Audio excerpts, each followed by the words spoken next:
C-bet, lažybos, lošimo automatai, ruletė, C-bet.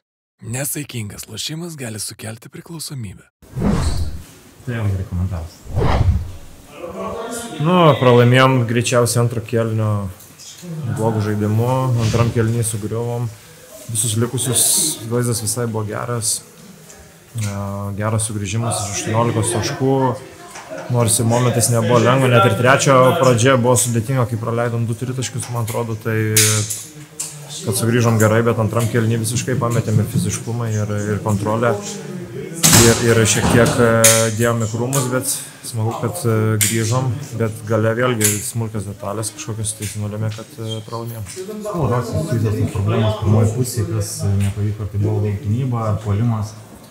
Manau, fiziškumas visų pirma ir gynybos taisyklių nesilaikymas tam tikru metu, ypač antram kėlinį, ir to pačiu puolime, fiziškumo trūkumas, paradom kelis kamuolius, subėgom greitų, pasidarė 10 taškų pranašumą, tai tuo momentu buvo ir mums skaudžiausia. Buvo Klaiburnas, tiek tave asmeniškai gynybai baudė, tiek Greidų mane, kas prieš jį nepavyko gynybai. Daug ir sudėtingų įmetė metimų kelis paskutiniam sekundėm ir nuo lentos. Tai vėlgi priminė apie save, pavojingas vis tiek žaidėjas yra geras. Dėjom daug pastangų, kad jį sustabdytų, bet momentais ir prasižengdom, kaip nereikia, tai baudų metimų susimetė, o tuo pačiu, sakau, viskas susidėjo vėl. Anadolu iki šiol Eurolygoje lygtis taip miegojo, kaip ir Martytis sakė, bet žvėris galintis bet kada pabusti.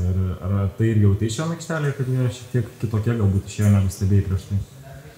Nepasakyčiau, kad labai kažkaip ar spaustų kamuolį, ar kažką labai daug fiziškumo naudotų, tiesiog talentų paremta komanda, kuri turi begalę to būtent talento. Ir sunkių tikrai metimų įmetė, ir tas pats Larkinas per Kevarijų nelengva, tikrai metė metimą. Tai to talento daug, bet sakau, sunku kažką kalbėti apie juos, jie savo problemą sprendžiame savo. Kas to sugrįžimo metu labiausiai suveikė, kaip pavyko iš 18 taškų deficito sugrįžti? Tai manau vienybė ir šiek tiek daugiau agresijos gynyboje, šiek tiek daugiau kontakto, kažkiek perimtų kamuolių, išprovokuotų klaidų, tiek ir puolime jie gavo kelias pražangas, tiek ir jautė iškrito kamuolių, tai didesnės pastangos ir palaikymas vienas kitų.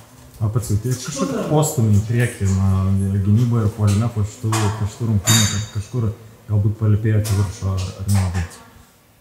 Vėlgi sunku pasakyti, šiaip gerų momentų buvo tikrai šiandieną, bet Eurolygoje kartais užtenka ir vieno kėlinio ar pusė kėlinio, kad nulemti rungtynės. Tai, kaip pasakyti, sunku sugrįžti išvyko iš 18, šiandien net nėra kalbų prieš bet kurį varžovą. Galės smulkios vėlgi detalės, dar kažkas, bet buvo ir gerų momentų tikrai gynyboje, puikus įsidėstymas, geras fiziškumas, perinti kamuolį, galbūt momentais ir geriau atkovojam kamuolius. Tai tų momentų gerų yra, bet pergalės nėra.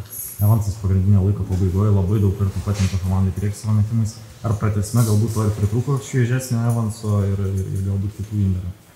Sunku pasakyti. Dabar Kinas turėjo priiminėti daug sprendimų, ypač gale. Ne visada jie bus geri, kartais turi ir kiti pasakyti.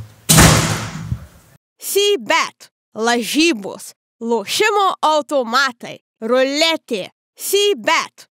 Nesaikingas lošimas gali sukelti priklausomybę.